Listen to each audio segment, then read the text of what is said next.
I also memorized Los Zapaticos de Rosa en Cultivo una Rosa Blanca. En julio como en enero para un amigo sincero que me da su mano franca. Don't quote me on the whole thing. You know more than I do. So there you go. You didn't study José Martí in school? We probably did, but I don't recall it. My Anglo school, we studied José Martí. No, I mean, our Spanish teacher, we studied José Martí poetry, but I don't recall I just don't recall the verses. Okay, actually, you know what? I'm glad we're talking about José Martí. Because are you as glad as we were when we talked about rubber cement? No, this is a different type of glad. Okay. So we all know José Martí, and we know José Martí for many things, and José Martí, you know, one of his greatest legacies and things that he's known for is his poetry, right? And his poetry really is beautiful, you know, for those of you who've had a chance to read it.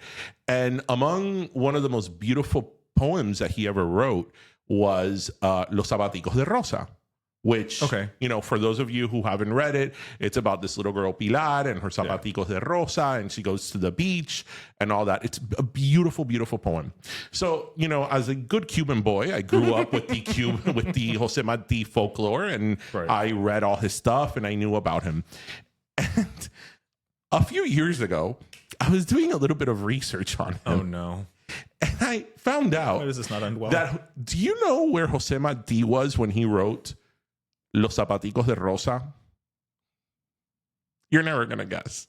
I saw him in a beautiful beach in Cuba being inspired around with... Like on a wicker chair. Yeah, being inspired. Right. You know, and he saw a little girl and he's like, oh, you know. Was he at like a McCrory? No, he was in the Catskills. José Martí lived in the Catskills. And while he was at the Catskills, he wrote a lot of his poetry, including Los Zapaticos de Rosa. So I'm like, wait. So he wrote Los Zapaticos de Rosa in the same place that Dirty Dancing took place? That's exactly what I thought. Do you know that's exactly what I thought? I was like, wait. The same backdrop that Baby had. Nobody puts Baby in Zapaticos de Rosa. The same backdrop that Baby had in Dirty Dancing was what José Martí had a century before writing Los Zapaticos de Rosa. I'm like, why didn't they teach me this in, you know, Spanish history class? That blew my mind. You know, if he would have been here in Miami, in Miami Beach or something, even Tampa, having a Cuban sandwich, somewhere in Florida, but he was in the Catskills. Wow. Ahorita they would have told me he was in the Poconos. It was. Yeah, I was watching some vaudeville. This is what we're doing here, and Pero, let me tell you, debunking myths. We are. Well, it's not even a myth so much as it is just we're bringing out the truth. We're the listen, laugh, and learn. This is the listen, laugh. José Martí wrote Los Zapaticos de Rosa in the Catskills. Along with many of his other famous... Along with all the greatest hits. The greatest hits, his greatest poems. I mean, yeah, talk about... Was he even Cuban? We don't know. He was just a legend. Maybe he was Joe Marty. Who's Joe Marty? You know, instead of José Martí. Oh. You know what's funny? I was talking to a friend of mine not so long ago. And he's like, what does a J and DJ mean? And I'm like, he's like, is it John? I'm like, bro, I'm Cuban. It's either Jesus, Juan, or Jose. Yeah, like, pick one. Or Joaquin. Yeah, but not John. Yeah, usually Joaquin isn't a middle name. So so you're pretty much one of those top three. Right? Like, who's Latin called like John? Well, no, you're not going to be John because you're going to be Juan, which is John. Mira, that's something that I've never understood about the translation. Like, seriously. Yeah.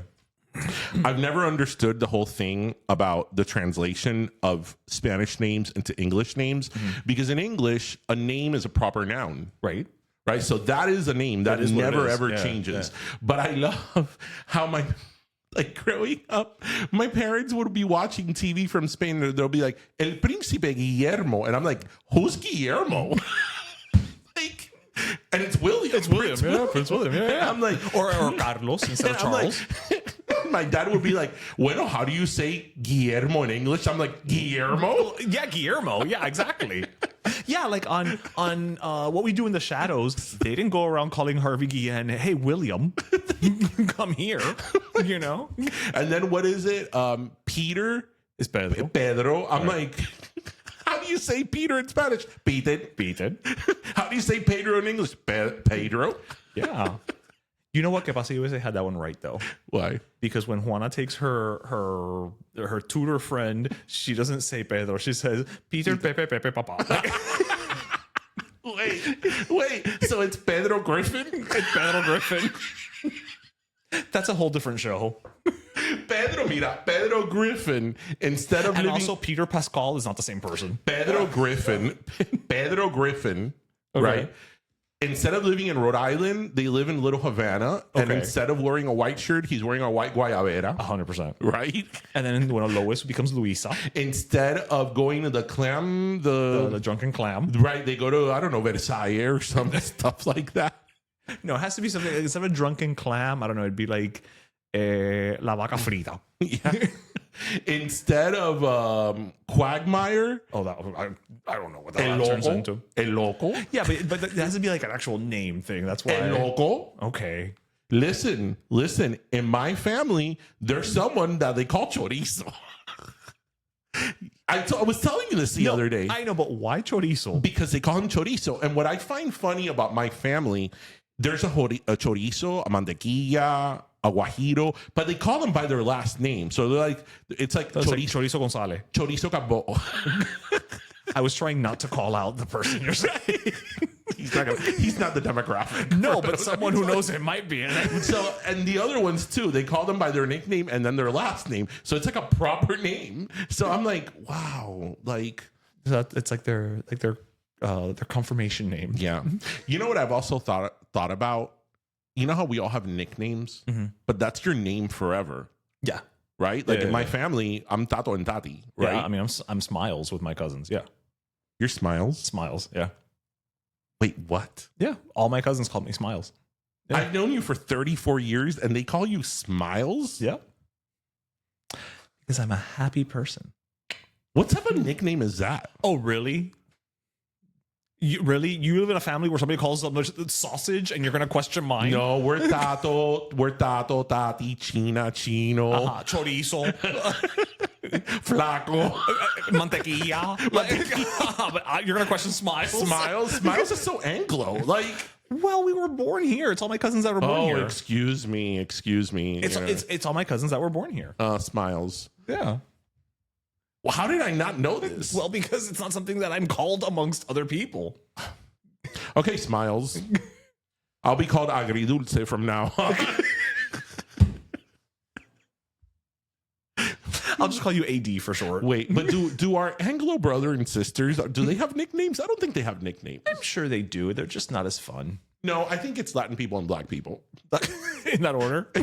Well, no, both. Yeah, I think they're the one, we have nicknames for each other. And they're the nicknames forever. Like, it sticks. That's it. Yeah, it's forever. Yeah. Like, that is your name. I'm Tato and Tati. That's like, it. I have people in my family that have never called me by my name. Oh, my sister has never called me by my name. It's always Tata. Right. Yeah. Okay, that's a more acceptable name. Yeah. Well, and you call her Tata. No, I just call her Evie. Okay. I call my uncle Tata. Oh, okay. There we go. Yeah, and you know what's so crazy? That my cousin calls my mom and dad mommy and papi. What does he call his actual parents? Mama y papa. This is why we all need therapy. Right. And then my uncle has a nickname for his nickname. Wait, what? Yeah, they call him Pelayo, but they also call him Piturria. Because Piturria, yeah. And then there was somebody. Certain people who call him one and certain people call him another. But then there was also another guy in my family that they used to call him Juan Pecao. But then for short, they called him Juanpi. Okay, well, you shorten it. I mean, Juan Pecao's fairly long. That's a lot of syllables. Yeah. That is a lot of syllables. Es un arroz